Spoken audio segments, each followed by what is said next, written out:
and we thought today we would just have some open conversations about topics maybe that are hard to talk about, but maybe need to be talked about, or questions that we've probably asked other people in our lives. And so, yeah, so let's get into it. Our snack of the day is some water and Rice Krispies. We have Lexi and Mira. Okay, I feel like this is a question that I had for some of the older girls that I'm friends with, but it was, how does being a Christian girl affect the way that you see yourself in high school? And I feel like in the Bible that like we are set apart, and so I feel like sometimes it definitely does feel like I am set apart, and like sometimes like it honestly is like a hard way, because it's like you want to do the fun things that people are doing, but it's also hard because it's like I am called to be set apart. So how can I how can I show that, and two, like what are things that I can do to honestly like keep my faith in my relationship with God close, where it's like I'm not pulled into those things. And I definitely agree. Like whenever it comes to things like that, like I definitely do feel set apart and like not as like popular, because I feel like us Christians are set apart from the people that choose to do like those kinds of like fun things, and we just don't fit in as well, it seems like, because we just feel so like set apart from everybody else. Psalms 111, 10, and it says, "Fear of the Lord is the foundation of true wisdom, and all who obey his commandments will grow in wisdom." Okay, so it's Psalms 111, 10, and it's, "Fear of the Lord is the foundation of true wisdom, and all who obey his commandments will grow in wisdom."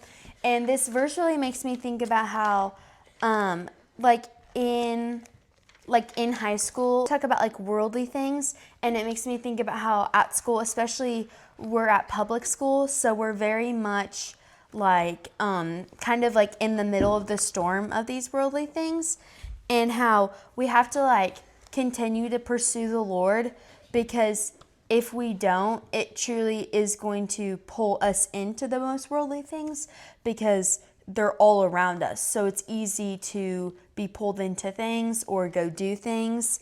And I love how it says that I will obey his commandments and grow in wisdom, because it makes me think about how the people that you see that spend the most time in the Bible, you see it evidently through the way that they live their lives, because like the way they talk, the way that they are with your friends, like you can just see that they have the wisdom of the Lord. And I feel like that's such something that one like sets us apart, and it's, you can see it evidently through Christians' lives, but then also it's something that like continuously that I continue to work on, you know? What Bible verse gets you through a stressful school day? I definitely think like my favorite Bible verse is it's Psalm 46:5, and it says, "God is within her and she will not fall." And so it's like God is always with me, and like even whenever you're struggling with like your friends or like schoolwork, or you're just really stressed out, like he's always with you, and you always have something to hold on to. Yeah, that's really good. I really like that. It makes me think about how, like, honestly, like, it makes me think of the Psalms 111:10, because it says that, like, I'll store those commandments. And so it's like, if we can store God's word in our hearts, it makes it so much harder for the enemy and things of this world to attack us, because it's like each word of the Lord and each Bible verse, it's like a brick, and it's like it builds this wall, and then it like protects us, because it's like God talks about how like he is our shield. And it made me think about the Bible verse that I told you, that it's like God protects us through our path. And so because like we're all on a path, and so it's like those things become this shield, where it's like when people say mean things to us, or we hear one of our friends is talking about us, it's harder for that to affect us, because we know what our Father truly says about us. And so, and then that leads into the next question that I feel like needs to be talked about more, but it's one thing that I wish Christian girls would talk more honestly about. And I would say that I feel like that's comparison, because I feel like sometimes it's really hard to compare people in our lives, Christian people and non-Christian people, because I feel like it's very hard, because it's like one comparison of like, this person isn't living their life for Jesus, and why does it look like their lives are going so well when it's like I'm going through all these hardships and it feels like I'm losing friendships, and it feels like it's just like attack after attack after attack, where it's like you feel like if we can surround ourselves with godly people that are open about these things, it makes going through that so much better, because you feel like you can open about those things. And so is that, honestly, I feel like that's something that I've really struggled with, is like comparing myself to people, my Christian friends and non-Christian friends that I have, because it's like if I see God doing something in their life, or if I see like it's not just like your physical appearance, it's your spiritual appearance, but they're doing this, this, and this, and this, and how is God using them in this area of their life when they're like completely ignoring him in this? And I feel like it's like, it makes me think of a Bible verse. I definitely agree with that. Like, comparison is something I definitely struggle with. Like, we talked about yesterday in our Bible study that, like, if God's doing something in someone else's life, and that's definitely something, like, I can compare myself to, because I'm like, why isn't he doing this in my life? And I forget that, like, he's coming around and he's going to get to me. And I definitely, like, with jealousy also, like, I definitely struggle with jealousy, like when someone like is doing ungodly things, but God is like moving in their life.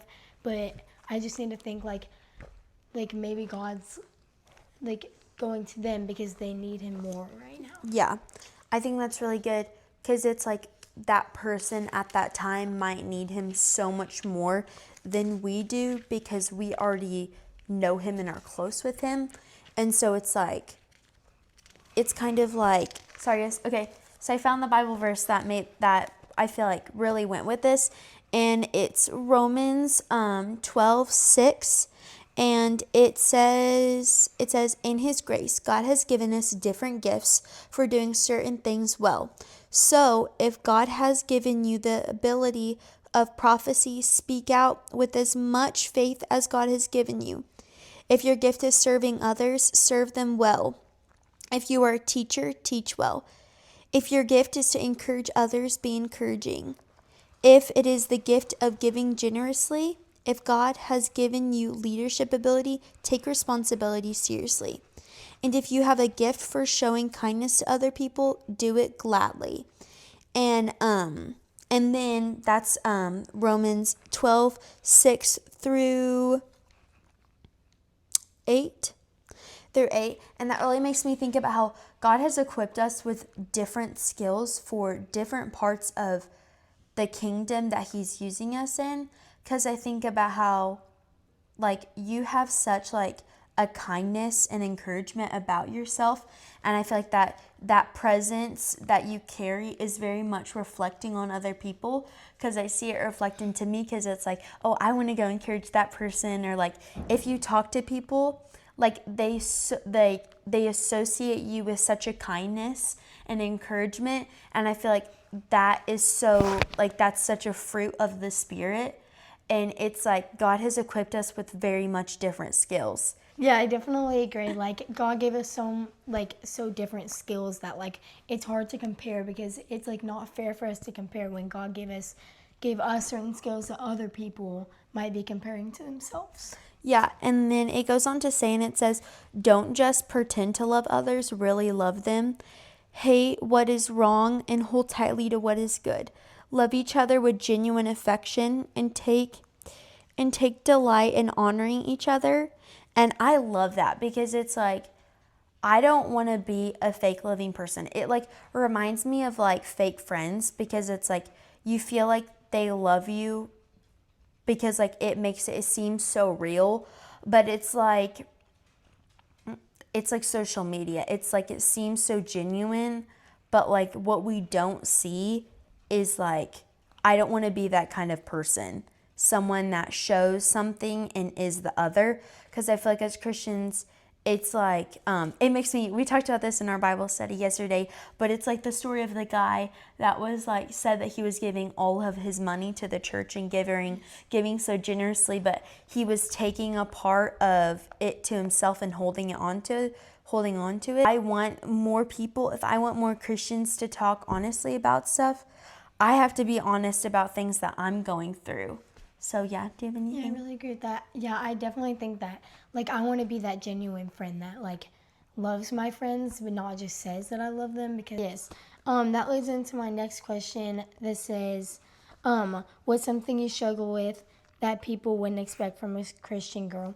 I definitely say, like, jealousy and, like, anxiety and, like, comparison, because, like, it's really easy to, like, be jealous of different things that other people have, or like, but like I said earlier, like, God is moving in your lives so differently. Like, he could be moving in someone else's life that needs him more right now, and he's definitely just coming around to you next. And like, you just got to remember that it's not always going to be like you that he's like moving in, and you have to accept that other people might like need him more now. I have a Bible verse with that, and it's James 1:2-4, and it says, "Consider it pure joy when you face struggles of many kinds, because the struggles of your faith produces perseverance." And that goes with like anxiety, like, oh, you just know that like God is always with you, and he's with you in your struggles, and you just got to remember that he's always going to be by your side. Like, if you're having struggles with friends, or like stress or schoolwork, or like anything like of a Christian girl, and it's just like God is always with you in your struggles, and you just always have something to hold on to. And so going along with that, it makes me think about like holding on to like worldly things, and how like as Christians, like we have to like let go of stuff. And it makes me think of James 3:16, and it says wherever there is jealousy and selfish ambition, there you will find disorder and evil of every kind. And I feel like that's so humbling, because it's like being so jealous of people is like so bad for us.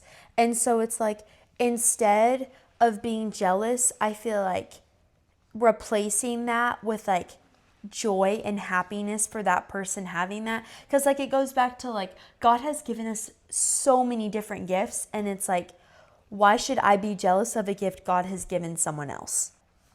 That's so confusing for people to see, especially non-Christians, because it's like, it almost makes them think, well, I thought that they were a Christian, and I thought they were this, and this, and it like starts to confuse other people. And like, I don't want to be someone that confuses non-Christians, you know? So another question that I feel like I get a lot, because if you know me, and if you don't, that's fine. You're getting to know me through this. Very open about my faith, and I hope that other people think that I'm open about my faith. And I love to wear that like I am a Christian pretty like openly. And I do feel like it's a compliment when someone says like, hey, you're like you look like someone that loves Jesus. And so but with that can come pressure to be perfect. And so that leads into my next question is, ever feel pressure to act perfect because you're Christian? Yes. Yes, I definitely feel that a lot, especially at school, because it's like, as Christians, we're getting watched more. yeah, it feels like it's like bad if you sin, or like you make a mistake, or like it's like unacceptable. Yeah, because I feel like people kind of put us on this podium of, oh, you're Christian, you're higher, you like, and I feel like people are always watching to see what we're doing, what we're saying, what we're listening to, how we're dressing ourselves. And it's like, it definitely becomes this like stereotype of, oh, we have to be the perfect Christian and stuff. That is completely false. Like, if someone is telling you that, like, you need to get that out of your mindset and your system, because that is a lie from the enemy. Like, we are not built to be perfect people. I mean, look what they did to Jesus.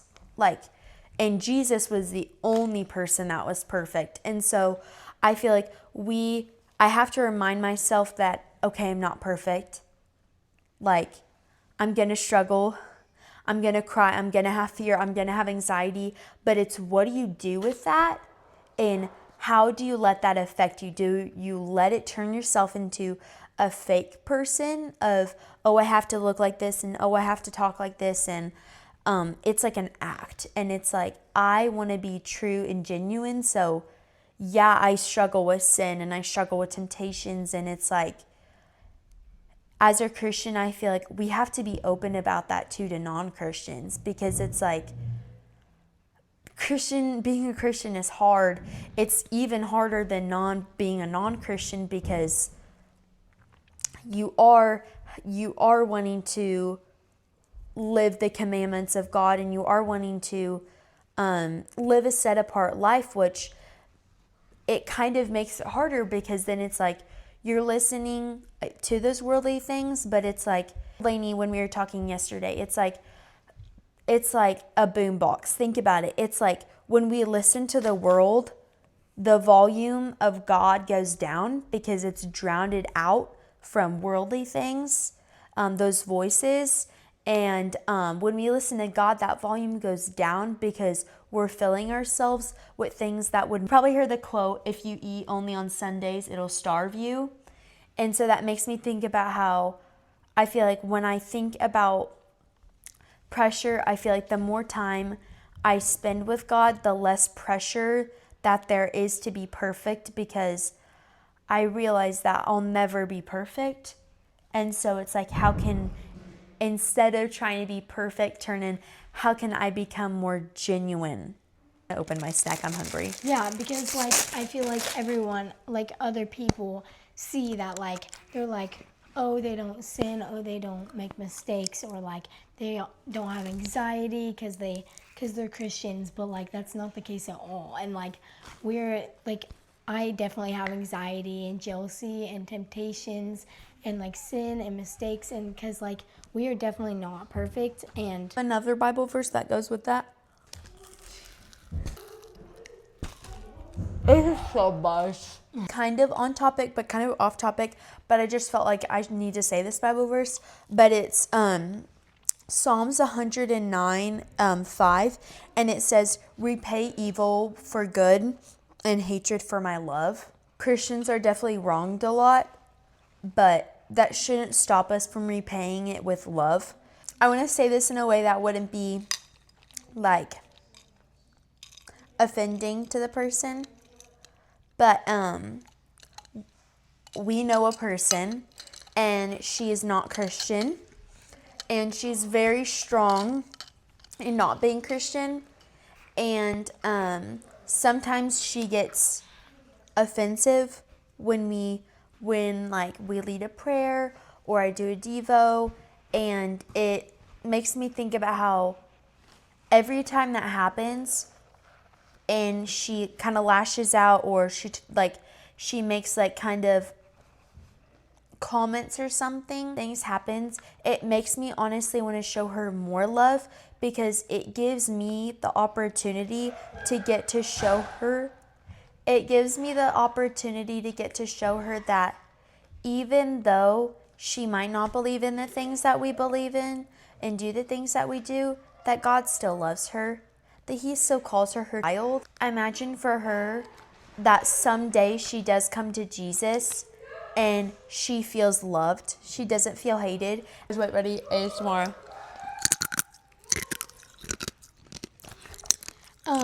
Okay, my next question is, what's one way your faith makes you feel different from everyone else?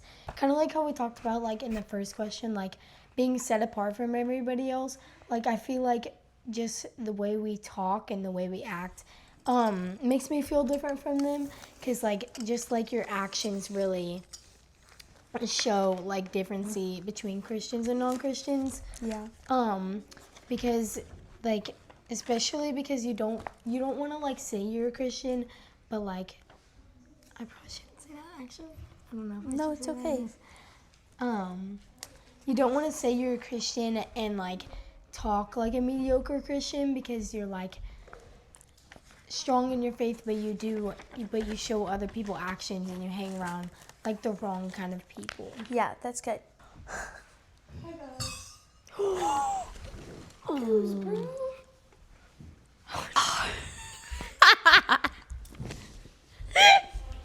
Okay, it's gonna be Bible edition, so she's gonna be good. I talked about this yesterday, but it's Proverbs 2:8 and kind of going on the same thing of like being on a different path, and it's going on the same thing, and it's Proverbs 2:8, and it says, "He guards the paths of those who are just and protects those who are faithful to him."